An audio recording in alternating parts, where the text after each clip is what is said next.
तर मेथी वड्या बनवण्यासाठी थोडीशी मेथी स्वच्छ धुवून घ्यायची आणि याला बारीक चिरून घ्यायचं। त्यानंतर 1 वाटी बेसन पीठ, 2 चमचे तांदळाचं पीठ घ्यायचं आहे। त्यानंतर आपण इथे घेणार आहोत बारीक चिरलेली थोडी कोथिंबीर, त्यानंतर 2 चमचे सफेद तीळ घ्यायचं आणि 2 हिरव्या मिरच्या, 2 लसणाच्या पाकळ्या आणि 2 अद्रकचे तुकडे टाकून ह्याचा एक कूट करायचा। मेथीला थोडंसं बारीक चिरून घ्यायचं, कोथिंबीरवाणी असं बारीक चिरून घ्यायचं, एका भांड्यामध्ये टाकायचं।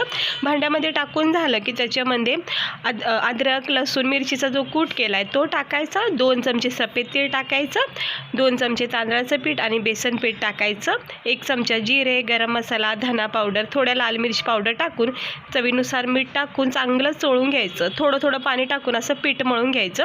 पुन्हा एकदा 1 चमचा तीळ टाकून असे छान वडे बनवायचे। गरम तेलामध्ये मंद आचेवर क्रिस्पी रेड ब्राऊन होईपर्यंत फ्राय करा। थंडीच्या दिवसात अशी टेस्टी गरमागरम हेल्दी मेथीचे वडे नक्की ट्राय करा। असेच रेसिपी बघण्यासाठी चॅनेलला सबस्क्राईब नक्की